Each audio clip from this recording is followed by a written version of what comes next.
ఏంటలా చూస్తున్నావు? నేను మర్చిపోయాననుకుంటున్నావా? అంత ఈజీగా మర్చిపోతాననుకున్నావా?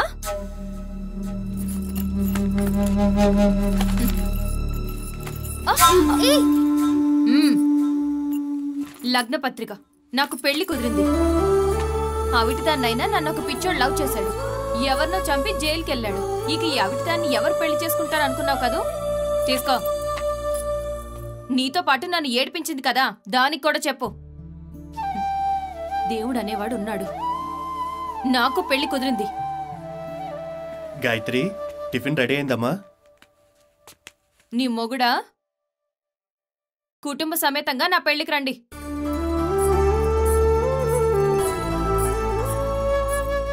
ఎవరమ్మా తను? అంత కోపంగా మాట్లాడి వెళ్తుంది? నా ఫ్రెండ్ అండి. స్కూల్లో చదువుకునే రోజుల్లో ఏదో తమాషాకి ఏడిపిద్దామని నిన్నెవరు పెళ్లి చేసుకుంటారో అన్నాను. అది మనసులో పెట్టుకొని ఎలా మాట్లాడుతుందో చూసారుగా. పాపం, నాకు ఎప్పుడూ ఒక్కొక్కసారి నత్తొస్తుంది. నేనే చాలా బాధపడుతుంటాను. తను జీవితాంతం కుంటుకుంటూనే నడవాలి. తను బాధపడదా ఏంటి? నీకు తను బెస్ట్ ఫ్రెండే కదా? అవునండి. అలా అయితే మనం తప్పకుండా తన పెళ్లికి వెళ్దాం. అయినా నీకంటూ ఉన్నది ఇదొకటే ఇల్లు. దాన్ని తాకట్టు పెట్టి ఇంత ఆడంబరంగా పెళ్లి జరిపించాలా చెప్పు? అయినా నాకున్నది ఒక్కతే కూతురు. తన సంతోషం కంటే నాకు ఇంకేం కావాలి చెప్పండి? అది నిజమేలే. అతను వాడు నా కొడుకమ్మా. వాడికి కొంచెం మతిస్థిమితం లేదు. మీరు తప్పకుండా పెళ్లికొచ్చి ఆశీర్వదించాలి. కల్పన, అక్కడికి వెళ్తున్నావేంటమ్మా? పాపం తనేదో చెప్పాలని ఆశపడుతున్నాడు. మాలాంటి వికలాంగుల మనసు మా వికలాంగులకే అర్థం అవుతుంది. చూస్తారే, లోపలికి తీసుకెళ్ళండి.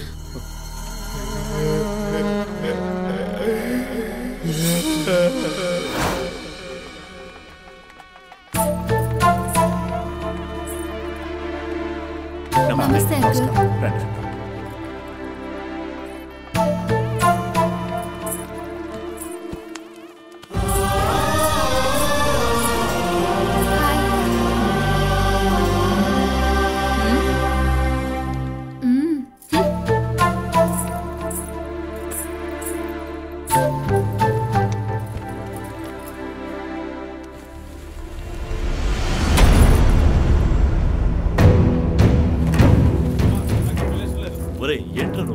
ఈ అమ్మాయితో పెళ్లి చేసి నా జీవితం నాశనం చేయాలనుకుంటున్నారా?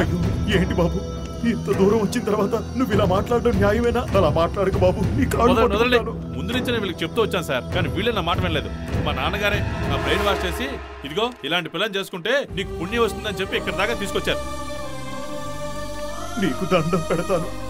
ఇది మా కుటుంబ గౌరవం. అంతకు మించి ఇది నా కూతురు జీవితం బాబు. ఈ పెళ్లి ఆగిపోతే తను భరించలేదు. దయచేసి పెళ్లి చేసుకుని నా పరువు నిలబెట్టు బాబు, ప్లీజ్. నాన్న, నాకు తెలియగలుగుతున్నాను. చూడటానికి బాగున్న మా అమ్మని పెళ్లి చేసుకునే బదులు నువ్వు కూడా ఇలాంటి అమ్మాయిని పెళ్లి చేసుకుంటే బాగుండేది కదా. నువ్వు పెళ్లి చేసుకోవడానికి అమ్మలాంటి వాళ్ళు కావాలి, నాకు మాత్రం ఇలాంటి వాళ్ళని తీసుకొచ్చి అంటగడతావా? వద్దు బాబు, మా అమ్మాయి జీవితంతో నువ్వు మాట్లాడుకోవద్దు.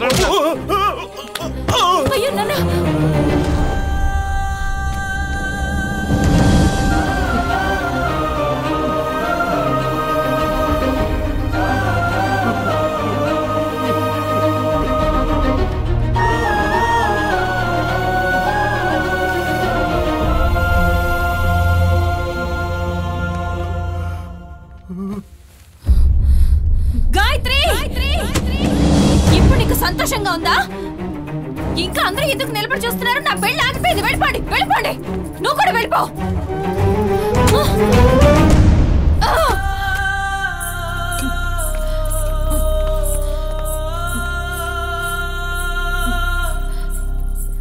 ఏంటి ఇప్పుడు నీకు సంతోషంగా ఉందా? పో, నీ ఫ్రెండ్స్ కి ఫోన్ చేసి చెప్పు, ఈ కుంటిదాని పెళ్లి ఆగిపోయిందని చెప్పు. నువ్వు నన్ను తప్పుగా అర్థం చేసుకున్నావే. నువ్వంటే నాకు చాలా ఇష్టం. ఏదో తెలియని వయసులో చిన్న మాట అన్నాను. దయచేసి నన్ను క్షమించవే. తప్పండి తప్పండి. అమ్మా కల్పన, మీ నాన్న అవమానం తట్టుకోలేక ఊరేసుకున్నాడమ్మా.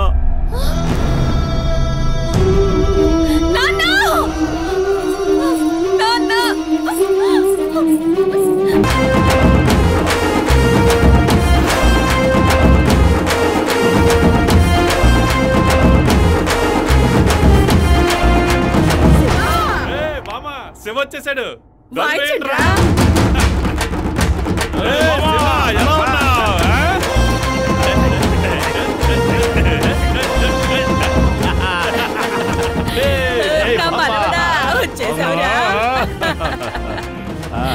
నా బంగారం.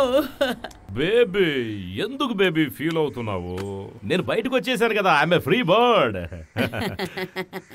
అది సరే, నా ముద్దుల రాణి కల్పన ఎలా ఉంది? నువ్వు వస్తావా అటు ఆ కల్పన కల్పన అంటూ దాని పేరే జపిస్తూ ఉంటావు, కానీ అది తను ఎలాంటిది ఏంటో తెలుసుకోకుండా నువ్వు మాత్రం తన కోసం జైలుకి వెళ్ళేసావా? కానీ వాళ్ళ నాన్న హత్య చేసి జైలుకి వెళ్ళిన నువ్వు దేనికి పనికిరావని నీ కల్పనను ఒప్పించి తనకి మరో పెళ్లి ఫిక్స్ చేశాడు. దేవుడు ఉన్నాడు రా మనవడా, ఆ పెళ్లి ఆగిపోయింది. ఆగిపోయిందా? ఆగిపోయింది. ఆగిపోయిందా?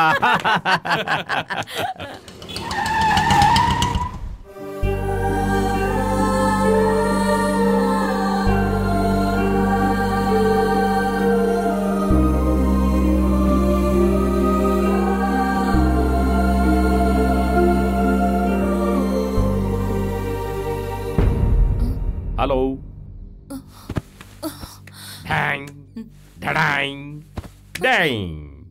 ఏంటిదంతా కళ అనుకుంటున్నావా? ఇదంతా నిజమే. నువ్వేమనుకున్నావు? ఈ శివ కోపిష్టి ఎవరినో హత్య చేసి జైలుకి వెళ్ళాడు, లవ్ చేసి నన్ను నట్టేట్లో వదిలేసి వెళ్ళిపోయాడు అనుకున్నావు కదా. నిజంగా జరిగిన కథ అంతా వేరే. చివర నాగరత్నం ఉందిగా నీ ఫ్రెండ్, వాళ్ళ నాన్న ఏదో దేవుడిదయ్య నా మీదుంది కాబట్టి వాళ్ళొచ్చి సరెండర్ అయ్యారు. తప్పు చేసింది మేమే అని చెప్పారు, నన్ను విడుదల చేశారు. ఇంకో విషయం తెలుసా నీకు? నీ పెళ్లి ఆగిపోవడానికి, నేను జైలు నుంచి బయటికి రావడానికి కారణం ఏంటో తెలుసా?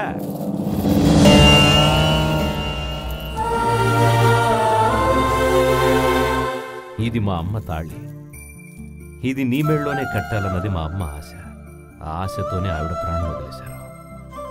తన ఆశ నిరాశ కాలేదు. ఇది నీకే కట్టాలన్నది బ్రహ్మరాత. దాన్నెవ్వరూ తప్పించలేరు. చూసావా, మీ నాన్న కూడా మనల్ని ఆశీర్వదించాడు. ఇక మీద నువ్వెప్పుడు కన్నీళ్లు పెట్టుకోకూడదు, ఓకేనా?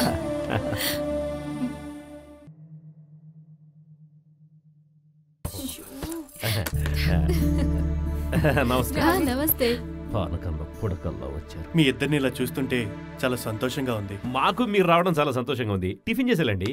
టిఫినా? తను వంట చేయడం చాలా సేపు అవుతుంది. నేను ఏదైనా హోటల్కి వెళ్ళి టిఫిన్ తీసుకుని వస్తాను. ఏమా బిస్బిల్లాబాద్ తింటావా? బాగుంటుంది, తీసుకొస్తా.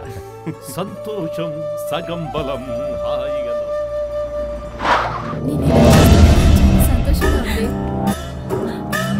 నమస్కారం అమ్మా. పర్లే కూర్చోండి. మన మధ్య ఫార్మాలిటీస్ ఏంటి?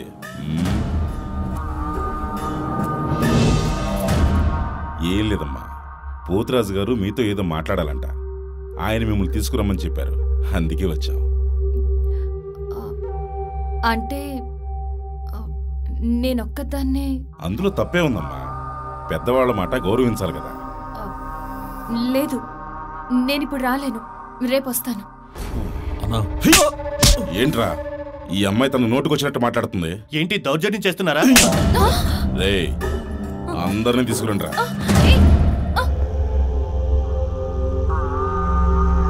నిన్ను ఇప్పుడు ఈ పెళ్లి మండపానికి ఎందుకు తీసుకొచ్చావా అని చూస్తున్నావా? నీ పెళ్ళాగిపోయినందుకు నాకు చాలా బాధగా ఉందమ్మా.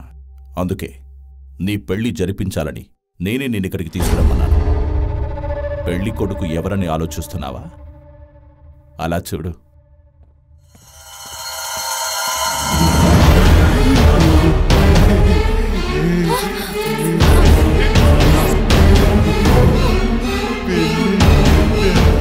ఆ రోజు నువ్వు వచ్చి వెళ్ళినప్పటి నుంచి నన్ను కూర్చోనివ్వడు, నించోనివ్వడు.